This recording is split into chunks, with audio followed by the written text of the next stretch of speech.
And so that now leads me into the T17.3. So the reason for the T17.3, again, keeping in mind the outdoor camping, hiking, and backpacking scenario, I want a little companion blade that's good for good hard use, but yet the bulk of my tasks, something that's not going to be your like heavy duty chopper or doing a crazy amount of splitting, yet it can still kind of do some of those tasks. I want something that for me is going to be that nice shoulder ride right there when I get to my destination and I need to do a little bit of food prep or just cut some cordage real quick or do some basic tasks. I have this on my side at all times. Let's be real. Bottom line is, to be honest with you, I don't always want a 6-inch or a 5-inch knife hanging off my side, but I do probably want one of these with me. However, I could definitely say having this hanging off my side, or even as a neck carry,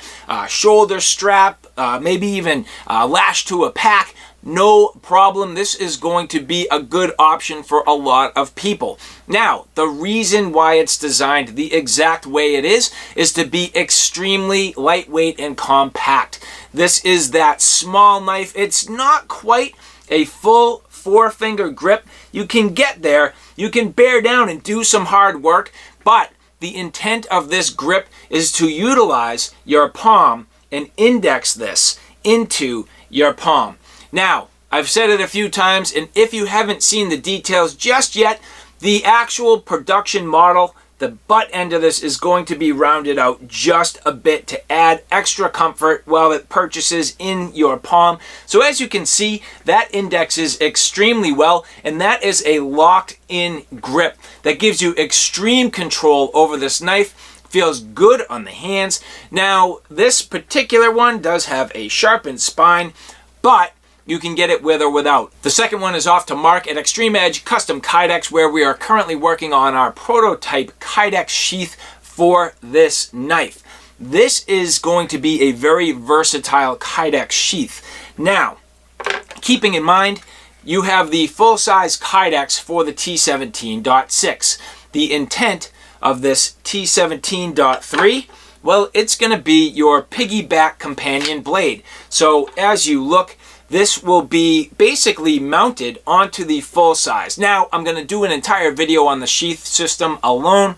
That's coming soon. However, just for the back of your minds, the intent is this will have the ability to piggyback ride alongside with any one of the other knives. So all the stuff we're designing is cross-compatible. It all works together, integrates together, and allows you to build a system. Now, the other thing I like about a knife this size, this is going to do a ton of scraping work for you. So getting some fluff on some sticks, starting your tinder, this is going to allow you to strike that ferro rod, really get a good spark and get things going. It's light, it's controlled, it's easy, it's wieldy, it's safe. That's the other thing, is being deep in the wilderness, the last thing you want to do is have a problem. So having a small companion blade that's very nimble and wieldy, it's going to help keep you out of trouble. It's precise. You're not, wielding a large blade all around. It's a small blade that will do a lot of work. Now, when I say a lot of work, this is a 4mm stock. So again, that 5/32 stock,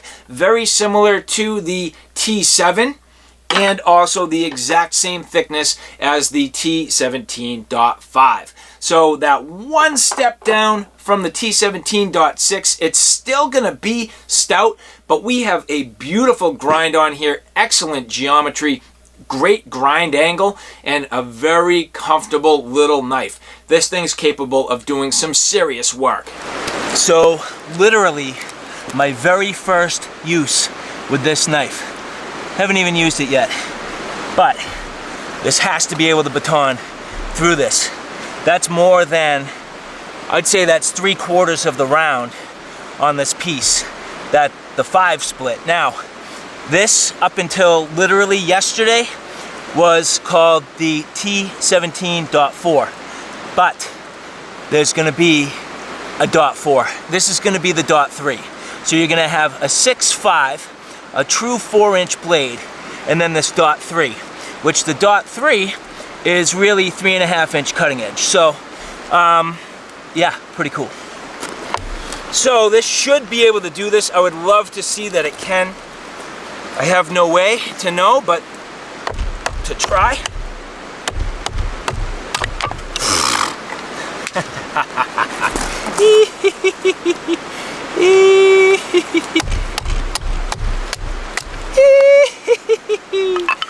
This is what I'm talking about, baby.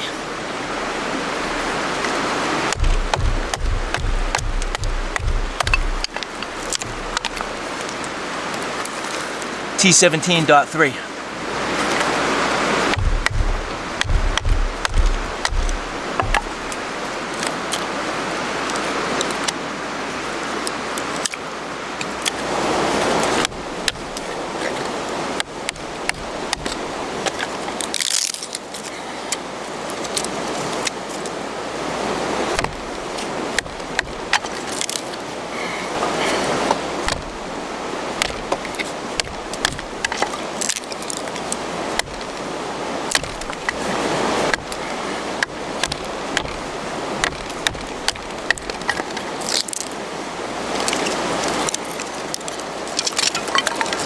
Alright, I've been beating up on my knives pretty good, but these things absolutely are made to take a beating. And they do a nice job. Look at that edge. Still absolutely perfect. That handle, boom, so nice. Now, as I mentioned, this little nub right there is going to be rounded out because that sits right into your palm, and that's the indexing point. So the proper grip is to leverage this round part, and it just goes right into your hand. So you don't really need anything else other than just that good solid grip of the knife, and man, this thing will do some work. Let's see how it strikes that ferro rod. All right, so here I have the Fiberlight 1/2-inch ferro rod.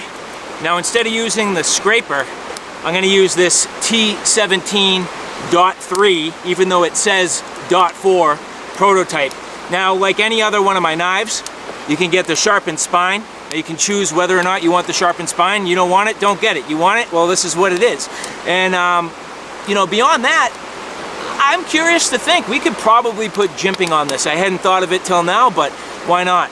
Should work. So, anyway, bottom line is going to use this here to do the scraping. Little thumb scallop on the side, which gives you that perfect grip, indexing nicely in your hand. And here,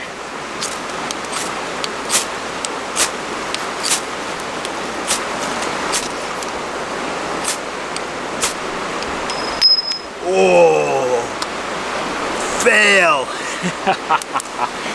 Well, that's part of the Fiberlight review. Unfortunately, no glue. I don't think they even epoxied that. That sucks. Well, I can hold on to it, so let's finish this up.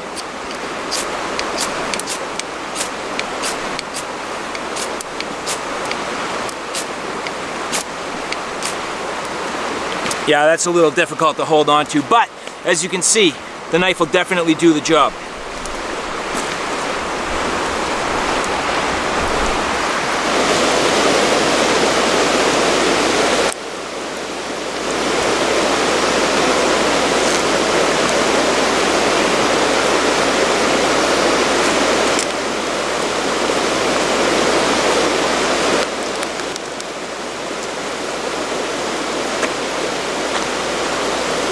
So now that you've seen that out in the field, just taking a real quick look at the Tanev Family Knives leather sheath. Now, this is a neck carry capable. There is a lanyard for this.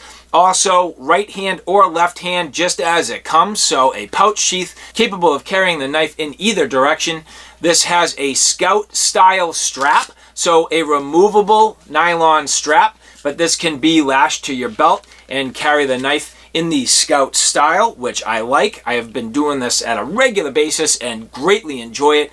You also have the ability, once you remove the strap, to use this as a traditional belt knife. So if I pull this strap off real quick, sliding it out of the way, you will see here that this is just a typical pouch sheath.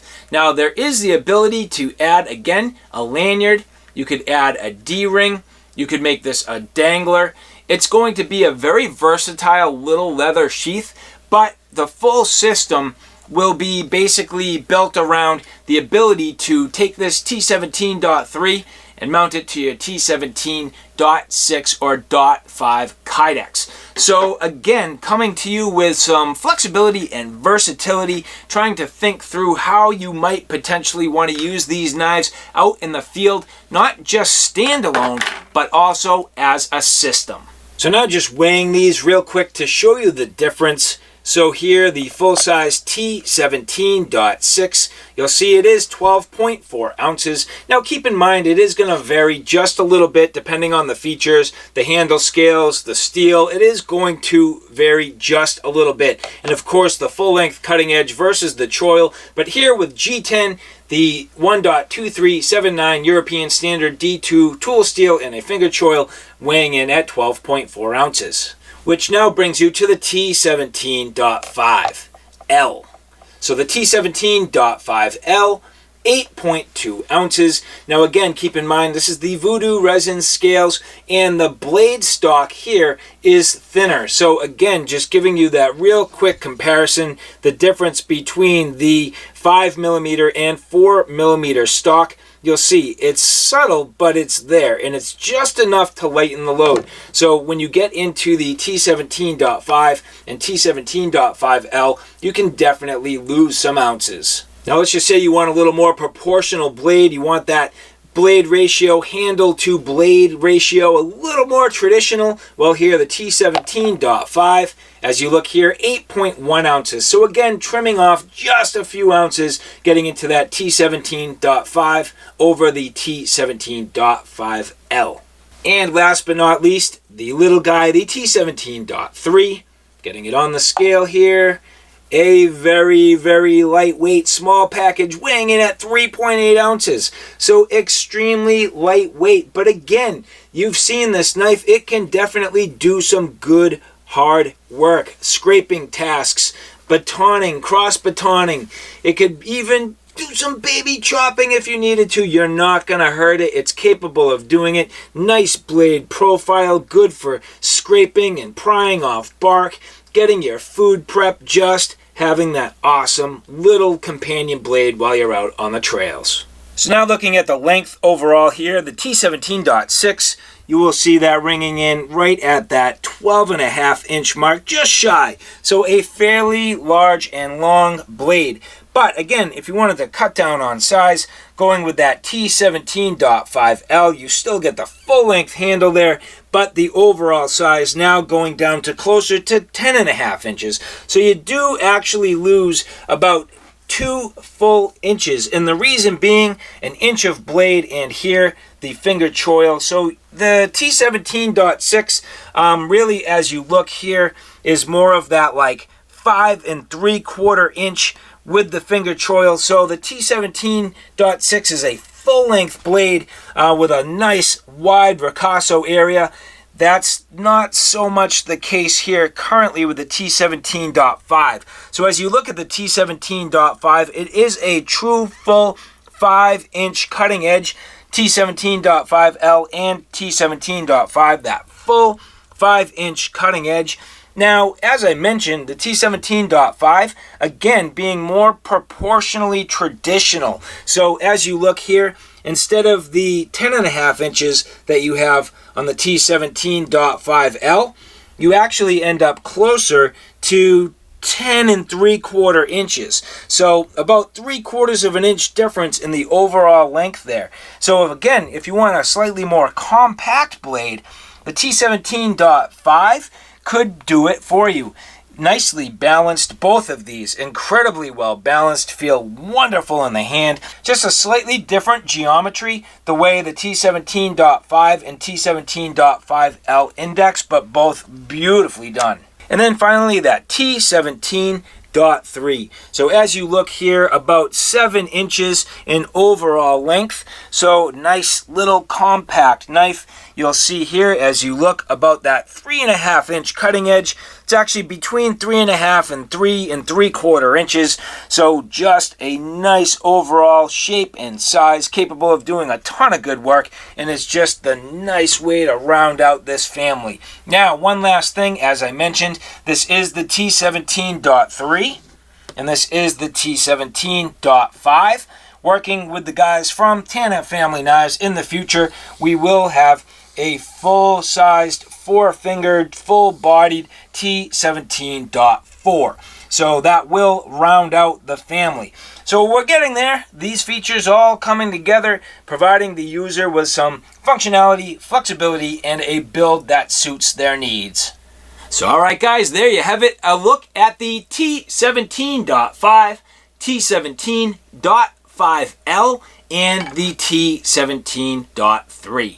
So coming at you again with additional options, additional features, trying to constantly grow and improve and give everybody the user experience they're looking for. Not everybody's hands are the same size, not everybody's needs are the same. Everybody likes a blade for a different need or a different reason or a different use. So here, just having that functionality, the flexibility, and the versatility that comes with being able to choose the features on the knife. So alright guys, thanks for stopping by. I hope you like what you saw. I hope you found it a little bit informative. If you like what you saw, please like, share, and subscribe. And as always, thanks for stopping by.